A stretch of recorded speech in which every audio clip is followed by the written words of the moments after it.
민주당의 일부 강경파 의원들의 막말이 어제 오늘의 일은 아니지만 최근에는 인간적 도의나 정치적 도의를 완전히 상실한 막말이 쏟아져 나오고 있습니다. 얼마 전 송영길 전 대표의 어린 놈 발언에 이어 최강욱 전 의원의 암컷 발언이 나라 전체에 큰 파문을 일으켰습니다. 민주당 의원들의 막말 퍼레이드는 끝을 모른 채 계속 이어지고 있습니다.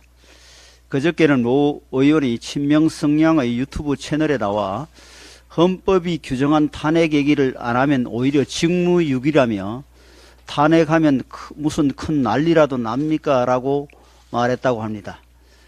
그리고 어제는 또 다른 강경파 초선 의원이 페이스북에 윤석열 정권이 22대 총선에서 조금만 유리한 결과가 나와도 계엄을 선포하고 독재를 강화할 것이라며 민주당은 최소 단독 과반 확보 전략을 통해 윤석열 정권 심판과 계엄 저지선을 확보해야 한다고 썼습니다. 또한 다양한 세력 간 신뢰 확보를 위해 21대 국회에서 윤 대통령 탄핵 소추안과 대통령 임기 단축을 포함한 헌법 개정안을 공동 발의하자고도 말했습니다.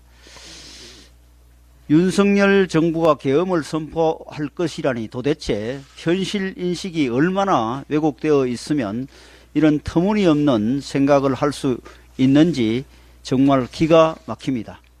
또한 그들의 발언이 얼마나 반헌법적이고 반민주적인지 깊은 우려를 금할 수 없습니다. 탄핵 소추란 아주 무겁게 사용되어야 할 국회의 권한입니다. 헌법재판소도 대통령에 대한 탄핵은 국민이 대통령에 부여한 민주적 정당성을 임기 중 다시 박탈하는 효과를 가지기 때문에 탄핵을 요구하는 사유도 이와 같은 중대성을 지녀야 한다고 말한 바 있습니다.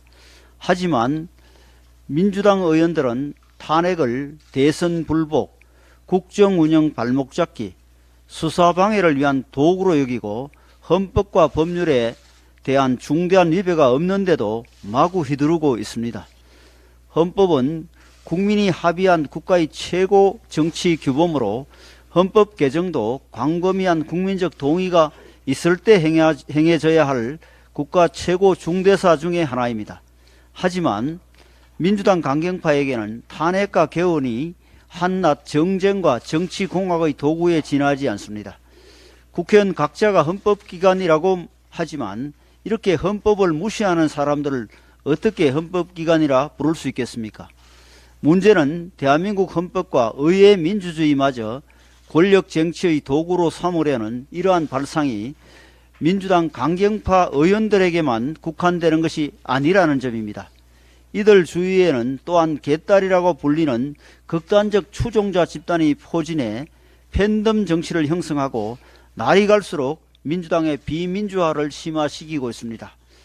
오죽하면 과거 노무현 정부에서 일했던 고위 인사가 현재의 민주당에 대해 파시스트 행태를 보인다고 했겠습니까? 민주당이 진정 이 나라의 책임 있는 제1야당이라면 일부 의원들의 이러한 반헌법적, 반민주적 발언에 대해 엄중 조치하고 헌법을 존중하는 국민의 민주적 공당으로 거듭나야 할 것입니다.